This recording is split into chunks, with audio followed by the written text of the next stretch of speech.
Hey, this is Alex Nogueras with the FBI in Pensacola. I'm not sure if you saw, but somebody had replied to your post about Pensacon and tagged the FBI in it, which is what brought it to our attention.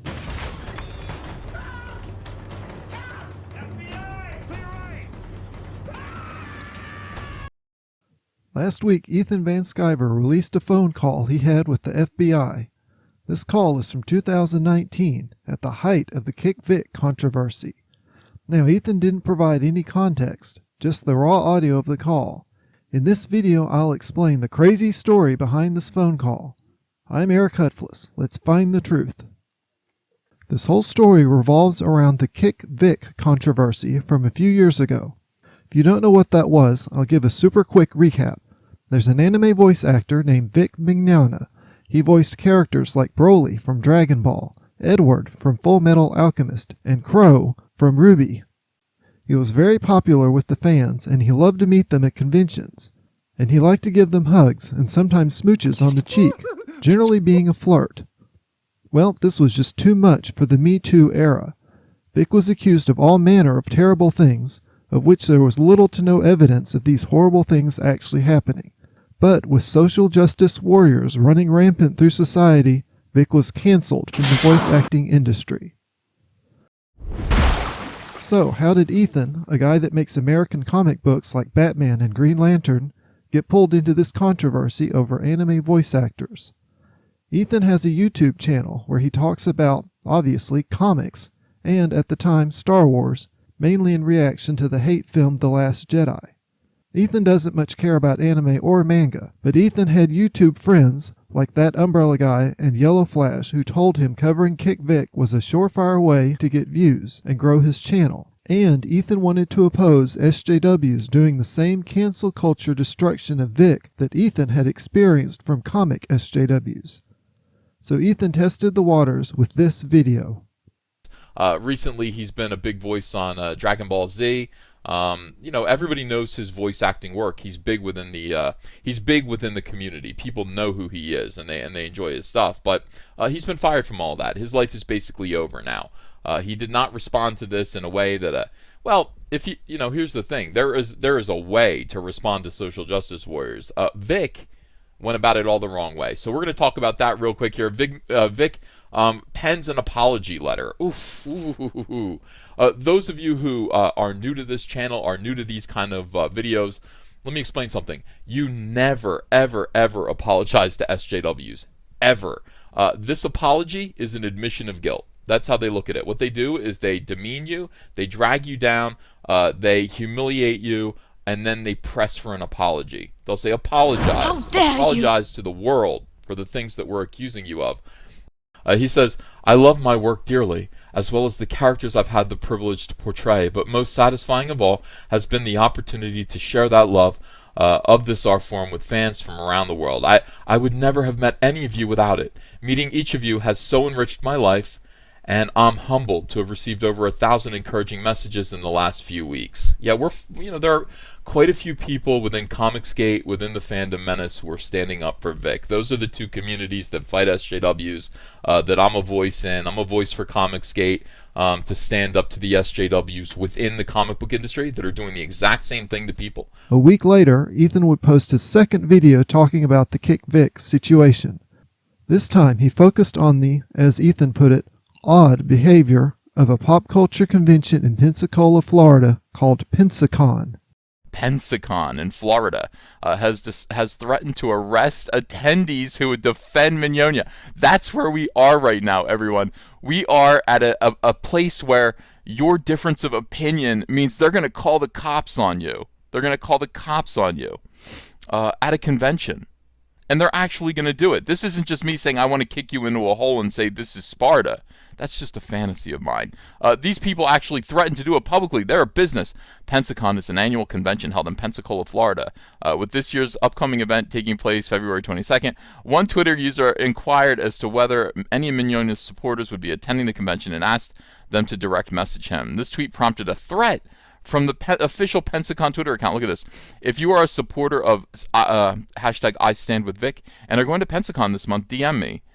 Yeah, absolutely, Pensacon responds, yes, please do. We would love to have some folks arrested. let's parse that for a second. First of all, what exactly would you be arresting them for? And why would you love it? Why would you love Pensacon?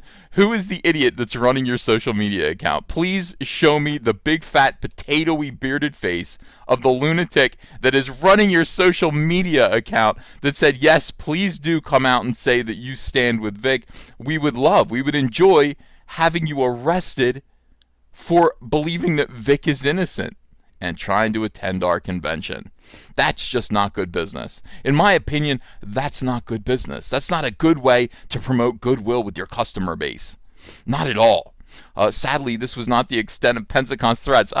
In an unrelated thread, users were discussing which professional voice actors had taken a stance against Mignogna. In the thread, one user mentions that Monica Rial, which is an anagram for liar, will be a guest at the upcoming Pensacon 2019. Rial, who currently provides the English voice for Bulma throughout the Dragon Ball series, has been a vocal supporter of Mignogna's alleged victims, and has stated that she too has experienced Mignogna's behavior firsthand. No proof of that. At the mention of Rial, Pensacon jumped into the thread to reiterate their threat. Alright, so she's also going to Pensacon later this month. And anyone who harasses her at Pensacon will be arrested. You have been warned. Anyone who brings up this issue will be asked to leave. If they do not, law enforcement, who will be on hand, will take over. That is not what this convention is about. Well, have fun calling the police on anyone who asks her a question. We will. Have fun in jail.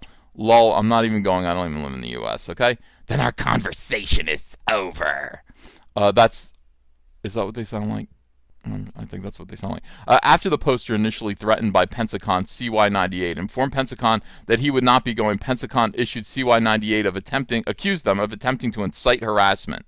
Tired of people attempting to incite harassment. When asked by CY98 how Pensacon, who is the lunatic that is running this Pensacon account? Seriously. Have you ever seen anything like this before? A Pensacon, let me give you a tip, weirdo soy boy. Probably soy boy who's running this account. It could be a weirdo third wave feminist with purple hair, but it's probably a soy boy. Let me give you a tip. When you're speaking as Pensacon, you become a gigantic amorphous organization speaking for hundreds of voices. You're not just one individual. You represent the con floor almost. It's almost like, hey, these are the questions you should be asking. Hey, what time does the convention open? Hey, Pensacon opens at 9 a.m. and we'll be going all the way through 7 p.m. Bring a comfortable pair of walking shoes. See you there. That's how the social media account should be behaving. Not a social media account on behalf of a gigantic convention accusing individuals on Twitter of attempting to incite harassment. I mean, this would be funny if it wasn't so sad. This would be sad if it wasn't so funny. After the video premiered, the owner of Pensacon contacted Ethan by email. At the time, the convention showrunner asked to remain unnamed, and Ethan honored that request. But he has since been identified as Pensacon owner Mike Ensley. In a live stream, Ethan would read the email exchange with Mr. Ensley. Let me just read this to you real quick. And apparently this is the statement that they're sending to a lot of people. Dear Evan, they call me Evan. Dear Evan, we were alerted to your recent tweets, and we'd like to set the record straight. Here is the only statement we released. Quote, please note, we don't do victim shaming at Pensacon, and as stated before, we don't tolerate harassment. We're committed to everyone's safety. If you harass a guest, you will be escorted from the building by law enforcement. If you choose to resist, you will be arrested. There is zero tolerance of this type of behavior. If this is something you cannot abide by, we do not want your business, unquote. And then they go on to say, as you can see, we said nothing about anyone wearing T-shirts, suppressing free speech, etc. Well, you didn't say it there. You said it on Twitter. You were telling people who just wanted to assemble that you would send them to jail. This is not a confusing issue. It might seem murky because the convention, I think, took 2 steps past in their imaginations what was actually being said by their attendees on social media. If people say, hey, is there anyone else out there who likes Vic Mignogna, who wants to get together and meet at Pensacon, let me know, and you immediately say, yeah, let him know because we want to send you to jail. That's pretty wacky. That is pretty wacky indeed. If people don't like these terms, they don't have to attend. We didn't threaten anyone we didn't threaten to have anyone arrested for expressing their opinion. It sure seems like it to me. I got to be honest with you. I'm objective about this, and listen. What side of the aisle my politics are on. I am a pretty moderate Republican, but from what I've seen, it does look like you were threatening to have people arrested for expressing their opinion, and that expressing that opinion is booing. Now, if Monica Rial comes out on stage and the entire audience stands up and boos, that's not harassment. It's not harassment. That is people expressing their opinion. It's like when you are kind of a celebrity, and even as a comic book professional, I always compared myself to kind of like a major league sports athlete. Okay, people are allowed to boo and hiss when I come up to bat if they don't like what I did, what I said, or if they don't like my work. They can boo and hiss. That's part of the job. So if she's doing something publicly that is not to the liking of her fans, they're allowed to boo her, and the police should not come in and start arresting people. All right. So they go on to say, what happened is what you refer to as, what has happened is what you refer to as media are in fact alt-right trolls who have been threatening Monica, both to come to assault her verbally and physically. So evidently there are alt-right trolls who are threatening Monica Rial verbally and physically. As you can see, we will not tolerate this, and so law enforcement is involved. And I went, okay, all right, there's more information here. Now, since one of those people decided to mention a bomb, Homeland Security is involved as well. All right. Now, I saw that and I went, all right, if somebody actually, my chair just sunk. If somebody actually mentioned a bomb, this is a whole new world. This situation is absolutely a whole new world. All right. So I said to him, hey, where's that bomb thread? I'm reporting the info I'm getting. And so I'd certainly be interested in seeing the bomb thread, which wasn't at all mentioned in the tweets I reported on. In the tweets I read aloud, threats of being arrested and going to jail were lobbed at someone who promised to boo at Monica Rial at the convention. Okay? And more threats from the convention aimed at one user who looked for people who were supportive of the Stand With Vic hashtag who might be attending the convention. If there is more information that I haven't seen, send it my way so that I can tell more people. That's my intention. My intention is to get information about this and pass it along to you. It's not to have some sort of personal interaction with Pensacon. Pensacon has just called me alt-right. They can go fuck themselves. But if you do have more information about this that will actually clear you guys up, that will make your actions, make your Twitter behavior make more sense, send it my way, and I am fair. I'm going to tell people. I'm going to tell people. Are you guys ready for this? He sends me the bomb thread. He sends it to me. And he says, please don't share the bomb thread.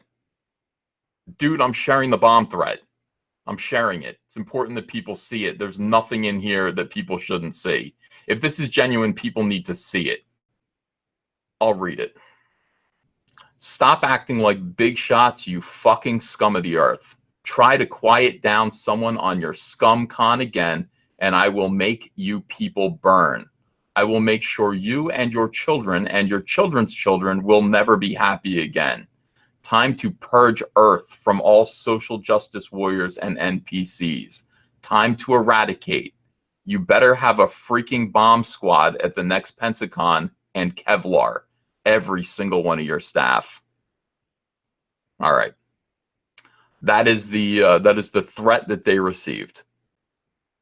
All right. That's the threat they received. Now, is it real? I don't know. I don't know. Pensacon told me that police were able to recover the IP address. Obviously, Homeland Security is going to take a threat like this very seriously. A lot of people are saying it's a hoax, false flag. Sounds like it was written by an SJW. I don't know. I would take it seriously, though. Later in the live stream, a viewer suggests informing the FBI. Brennan Pitts, thanks for $10. I'd contact the Pensacola field office of the FBI myself in this situation. If he's faking a bomb threat to back down dissenters, he won't have sent it to them. Something like that is illegal as well. Yeah, I'm not going to do that. I'm going to mind my own business. You know, my thing is this, like, I took a stance on this, and I have this information, and I'm going to share it. That's what my channel's for. And I'm going to warn people. Well, the FBI would get involved soon anyways, because the next day Ethan posted the threat on his Twitter account. This would cause quite a bit of concern on Twitter, and that's when the FBI called Ethan. Hey, this is Alex McGarris with the FBI in Pensacola. How you doing? Good. Your name's Alex McGarris? Nogaris, N-O-G. Oh, okay. I tried to find a picture of Agent Nogaris to put a face to the voice. As hard as I searched, I could not find one. I did, however, find mentions of Agent Nogaris in some news articles. This article by the Pensacola News Journal about the Pensacola leg of the 2014 Law Enforcement Torch Run, a charity event leading up to the Florida Special Olympics, has a quote by Agent Nogaris. "You work your way up to the front, and people in the front will pass the torch off to the next person," Agent Nogaris of the local branch of the FBI said. "Everybody sticks together." More relevant for us is this article from 2019 by the Miami New Times. Here, Agent Nogaris testifies about bomb threats mailed to various courthouses and other government buildings by a Florida inmate. The details of this case are not important for this discussion, but it establishes that Agent Nogaris works on bomb threat cases. Hey, listen, I won't take up too much of your time here. I'm not sure if you saw, but somebody had replied to a post about Pensacon and tagged the FBI, and it was what brought it to our attention. Good. After a quick look at Ethan's Twitter thread, this reply by GRP Poll appears to be the one that alerted the FBI. GRP Poll says, "Hopefully the @FBI Miami, Florida was actually informed about this email. It seems weird Pensacon would feel the need to pass it on to you because you gave them bad press. So I'm hoping Pensacon actually reported the bomb threat." So we've been talking with the Pensacola PD, and I know that they were going to reach out to the Pensacon folks directly. But I was just wondering, how did you become aware of this, and what was that screenshot that you posted? Oh, okay. So basically, there's something going on right now where an anime voice actor. Ethan recaps for Agent Nogaris the KickVic situation and his involvement with Pensacon that we already covered earlier in this video. The next new information is one of the, no pun intended, bombshells of the whole interaction. Law enforcement was not informed of this supposed threat. It was just an extremely strange exchange that I had with this guy. So I went ahead and I posted the bomb threat and said, everybody needs to know, if you are going to this convention, this is what's going on right now. You're taking your lives into your hands. This is a very creepy situation that it's, not being made public. And that this guy would just hand it off to me like that. So that's the extent of my involvement in it. I expected that this was already in the hands of law enforcement. Yeah, I mean, I'll put it to you this way, at least as of, Saturday? I think you put it up, Saturday night or early Sunday. I mean, at least at that point, we were not, as far as I'm aware, we were not made aware of it, neither myself nor the Pensacola Police Department. Agent Nogaris asks a series of questions to establish who is involved and the timeline of events. Ethan reads the entire Pensacon statement that we covered earlier. We'll skip over that part. Next, Agent Nogaris tries to determine if any other law enforcement is working on the supposed threat. Has anybody else reached out to you regarding this, either law enforcement or fans, folks in the community? I don't just mean like a lot of your comments. I mean, like, has anybody else reached out to you, either knowing some background on this or anything else? No, I've people all were surprised. First of all, no, you're the first law enforcement that I heard from, and I was kind of expecting to hear from you guys. I haven't heard from anyone else except to express shock, dismay, worry, fear over this situation. And a lot of people saying, why wasn't this made public before? I was going to bring my kids. That is correct. Okay. All right. That's fine. Yeah, I mean, I'm not sure what actions Mike, the Pensacon folks were taking. I mean, I do know that in general there's a lot of security at the event, and the PD in particular, works very hard in keeping this thing safe. So I'm not really sure if Pensacon had reached out to law enforcement or not regarding this thing. Like I said, it wasn't until somebody tagged us in a reply to you that it was sort of brought to our attention directly. Yeah, that's great. I wasn't sure if he was being honest that Homeland Security, I don't know, is Homeland Security connected with you guys in some way? Would you know if they were involved in investigating this? Yeah, I mean, if it was Homeland Security here in Pensacola, yes, I probably would. I mean, I know all the folks that work over there. Just so you start a little bit of background, my role here is I run the Joint Terrorism Task Force. I work like counterterrorism and threat stuff. Yeah. Bombing, threats, hoaxes, all that kind of stuff, which is why, this, was sent to me specifically. So, I mean, yeah, I would probably know if it was brought to Homeland Security attention. Sometimes, too, people do report stuff and maybe it takes a couple days for them to get back to him. I'm not really sure. I'll check with Homeland Security tomorrow and see if they get reported to them or not. But I know that I've already spoken with the police department here. They are, working on it as well and dealing directly with the Pensacon folks over it. So, okay. Is there anything else you can think of, details or whatever that may be important that I need to know? No, I'm kind of new to this situation. It fell into my lap as an interesting story simply because this convention was acting so strange. Fans saying, I'm going to show up and boo this celebrity, that's perfectly normal. And for them to start talking about arresting people and throwing them in jail was weird and funny. So I made a video saying, look at this crazy convention right now. And that's when I received this interaction, and it got really, really serious and peculiar. And that's really all I know. I'm not planning on making another video unless there's more news about it. I'm kind of bowing out of this situation, but I will help in any way I can, and if I hear anything, I'll definitely call you. After Ethan posted the threat on Twitter, the local news reported on the security situation at Pensacon a few days before the convention started. Extra security has been added for this weekend's Pensacon. Pensacola police are investigating. It all started yesterday on social media with people saying they plan to harass one of the scheduled guests. Now there have been bomb threats. News 5's Brian Clerkley is live outside of the Pensacola Bay Center tonight with more information. Brian? Now, that's right. Now, Pensacola police say because of the bomb threats, they're going to have more officers here at the Bay Center. And also, officials with Pensacon are saying that they're not going to tolerate anyone harassing their guests. After all this drama, surely there were a bunch of alt-right trolls harassing and assaulting and exploding everything at Pensacon, right? Not so much. Here's the same news channel's report from the day Pensacon 2019 opened. Comic book and sci-fi fans are turning out by the thousands to Pensacola for Pensacon.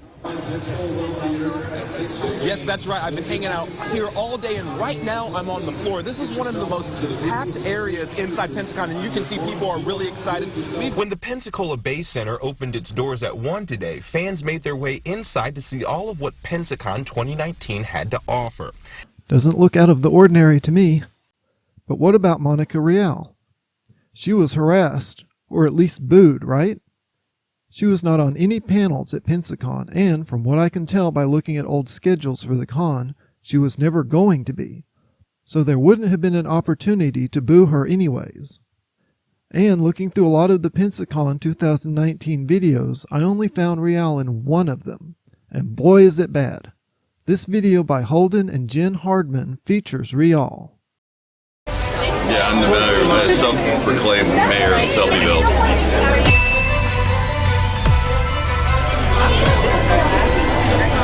Yes.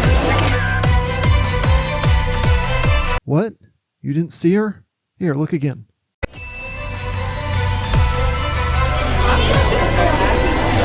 There she is.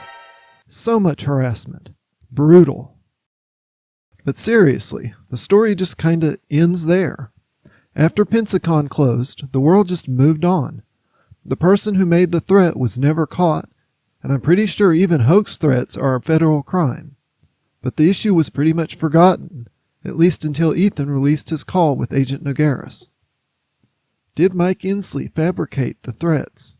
At the time, covering every little detail of the KickVic situation was a cottage industry on YouTube. Nobody that was covering it seems to have found any actual threats of harassing Monica Rial, and it seems that no one at Pensacon reported the supposed bomb threat to law enforcement. Did Mr. Ensley make up the threat to try to scare Ethan off of asking questions, only to have it spectacularly backfire in his face? There's not enough information to make any definitive claims, but it's awfully suspicious. I'm probably just jumping to conclusions. I'm sure there's no history of Mike Ensley being a raging lunatic. Oh no. This is from the Pensacola subreddit, and was posted earlier this year, shortly after the latest Pensacon took place. And keep in mind that this is 6 years after the incident with Ethan. The main post is about how unorganized this year's event was. But it's the comments where it gets really interesting. Don't let the Pensacon owner see this. He'll write you a 10-page essay, MLA format, trying to defend the con. He threatened legal action against everyone who called out an artist's use of AI last year. Yeah, the Facebook group went crazy, LOL. He will. Bro can't take criticism at all and just keeps tanking it more and more every year. When he said he was going to turn it over to other people to run a couple of years ago, I was like, from my cold dead hand. And I was right. An incredible example of people trying to make/grow something and not listening to the consumers. I remember commenting about on a celebrity announcement that it would be cool if someone else from the show he is known for did cons and came in. Not being rude or mean. He commented back, "Be happy with who we bring in or don't come." I haven't been back since 2018. You're insane, aren't you? That's right. For this video, I cleaned up the audio of Ethan's secret phone call. Agent Nogaris' audio was very low, so I boosted it. Also, there were a lot of extra ums, stutters, and pauses that I edited out to make an easier listening experience. Plus, I added the captions. I only needed part of the phone call for this video, so I'm going to put the full edited but uncut phone call on my Subscribe star. Researching, writing, and editing this video took an extraordinary amount of time.